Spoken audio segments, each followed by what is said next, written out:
Good morning everyone. नमस्कार।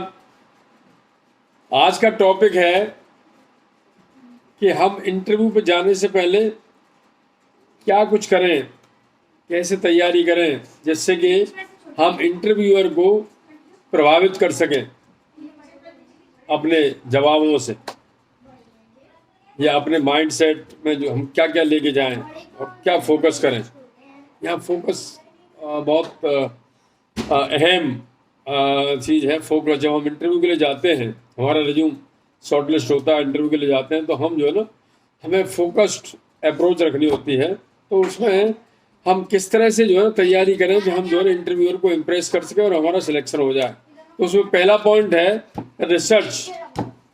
हम जो है जिस कंपनी में इंटरव्यू देने जा रहे हैं उस कंपनी के बारे में गूगल पे प्लस उस कंपनी के बारे में जो है ना, हम जहाँ भी इससे भी इंफॉर्मेशन मिलती है, हम जो है ना उसके बारे में पता करें, रिसर्च करें कि कंपनी क्या करती है, क्या टर्नओवर है, किस तरह का माहौल है, करंट ट्रेंड क्या है कंपनी में, और कंपनी के ऑब्जेक्टिव वगैरह क्या है। मतलब थोड़ा सा जो भी हम बेसिक पता कर सकें, दैट इज़ वंडरफुल, बहुत अच्छी बात है। तो हम उसमें फोकस करें। दूसरा जो है ना, हम रिसर्च के दौरान ही हम देखेंगे भाई वहाँ पे और क्या क्या पोजीशन है, किस तरह का जो है ना हायरार्की सिस्टम है। थोड़ा सा जो भी हम पता कर सकें, that is better, that is research. Number 2, हम जो है जब भी जाते हैं इंटरव्यू के लिए, तो ड्रेसिंग कोड हमारा जो है ना थोड़ा इम्प्रेसिव होना चाहिए। बहुत ज़्यादा चमकीले कपड़े नहीं पहने, कैजुअल ड्रेस का इस्तेमाल नहीं करें, एक फॉर्मल ड्रेस का इस्तेमाल करें इंटरव्यू देने जाने के लिए।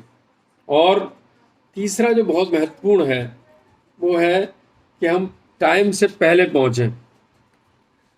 अराइव बिफोर टाइम, ये बहुत बड़ा रिलीफ देता है। और कई बार जब हम लेट हो जाते हैं ना, तो हमारे माइंड में बहुत कुछ होता है, पॉजिटिविटी, सकारात्मक एटीट्यूड, पता नहीं क्या क्या, हम ऐसे करेंगे, हम वैसे करेंगे, और जैसे लेट हुए पहुंचने में, तो हमारा माइंड सेट जो है ना बड़ा डिस्टर्ब सा हो जाता है और बड़ा जो है ना आपाधापी सी शुरू होने लगती है। तो ये बहुत इंपॉर्टेंट है। जो तीसरा पॉइंट है कि हम जो है ना इंटरव्यू, मान लो हमारा 10 बजे है, हमारा टारगेट होना चाहिए कि 9:30 हमें वहाँ पहुँचना है इंटरव्यू के लिए। ये बहुत ज़रूरी है, इसका ध्यान रखें। Number 4, resume. अब रिज्यूम में क्या है कि जैसे हमने कल बताया था कि रिज्यूम आपने तैयार कर लिया बढ़िया तरह से, है ना, और उसमें स्किल्स वगैरह, आपका अनुभव, आपका जो है ना जो कंपनी की जो जो प्राथमिकता है, क्या स्किल्स होनी चाहिए, स्किल्स की प्राथमिकता, अनुभव and project and other things, तो वो आपने रिज्यूम जो है ना तैयार कर लिया। तो उसके 3-4 कॉपी एक फोल्डर में डालें, प्लास्टिक फोल्डर में, या जो भी आप जिसमें भी ले जाना चाहते हैं, और 4 कॉपी जरूर ले जाएं। क्योंकि वहाँ जो है ना आपको रिज्यूम हो सकता है रिसेप्शन पे देना पड़े, या रिज्यूम आपको अंदर जो है ना इंटरव्यूअर ही मांग ले, अच्छा भाई एक कॉपी निकालना जरा, या किसी और को इंटरव्यूअर देना चाहें, 4 लोग बैठे हैं वहाँ पे, तो you should have 4 copies readily available. And one more thing जो बहुत इंपॉर्टेंट है, शायद मैं ही बता रहा हूँ और किसी ने बताया नहीं होगा। कई बार क्या होता है, हम जनरली हॉबी में लिख देते हैं बैडमिंटन, टेबल टेनिस, या म्यूजिक, या रीडिंग हैबिट्स, जनरली लिखते हैं हम लोग। अब इंटरव्यूअर ने पूछा, अच्छा भाई ये बताइए बैडमिंटन लिखा है आपने, तो बैडमिंटन में कौन 2011 में किसने चैंपियनशिप जीती थी, या 2020 में किसने चैंपियनशिप जीती है? आपको पता ही नहीं है, क्योंकि आपने तो उसमें इसलिए लिख दिया कि आप बैडमिंटन खेल रहे हो थोड़ा बहुत, तो आपको वो बैकग्राउंड नहीं पता। या म्यूजिशियन के बारे में पूछ लिया, या कुछ और रीडिंग के बारे में लिखा है, तो वो अच्छा भाई आपने किस लेखक की किताब पढ़ी है, एक आध तो आप याद करके ले गए, लेकिन उसने पूछ लिया अच्छा बताइए ये लेखक कौन है और ये क्या लिखते हैं। क्योंकि आपके सब्जेक्ट से रिलेटेड कई बार क्वेश्चन आ जाता है कि भाई ये किताब पढ़ी है आपने, नहीं पढ़ी है तो अच्छा इसका ये इसमें क्या दिया हुआ, क्या कई बार ऐसी चीज़ें आ जाती है। नाउ मेरा सजेशन यहाँ पे ये है, मैं फेस कर चुका हूँ इसलिए बता रहा हूँ, मेरा सजेशन यहाँ पे ये है कि यहाँ पे आप, अगर आप खेलते हैं बैडमिंटन, दैट इज़ वंडरफुल, बहुत अच्छी बात है, लेकिन आपको इसका बैकग्राउंड नहीं पता है, कौन कब जीता, किसने चैंपियनशिप जीती, या इसमें कितने क्या दांव पेच होते हैं, क्या कोड कितना बड़ा छोटा होता है, कई बार बहुत सारी चीज़ें होती हैं जिसके बारे में आपको आइडिया नहीं है। तो आप उसको हॉबी में ना डाल के आप उसमें लिख दीजिए to keep fit I play badminton. समझ गए मेरी बात? तो उसमें क्या होगा कि now if he ask something, तो आप simply sir I just know I just मैं to keep fit myself, मैं बैडमिंटन खेलता हूँ, मैं जॉगिंग करता हूँ, मैं ये करता हूँ, वो करता हूँ, ऑल दैट। तो उसमें फिर वो समझ जाएंगे यस इट इज़, ये फिजिकल फिटनेस की बात कर रहे हैं, और इसमें वो फिर बहुत ज़्यादा क्वेश्चन आपसे नहीं पूछेंगे। ये बड़ा इंपॉर्टेंट है रिज्यूम में। ठीक है जी। नेक्स्ट क्वेश्चन आता है कि आप जो है ना प्रैक्टिस करें हैंड शेक करने की।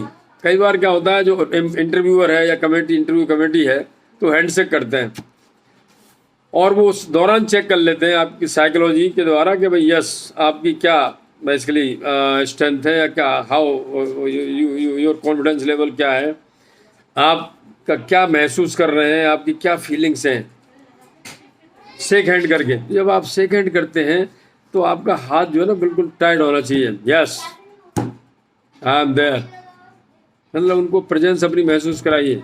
Yes I am there, my confidence level is quite high, my self esteem is wonderful and I can do wonders, I can do anything. Are you getting me?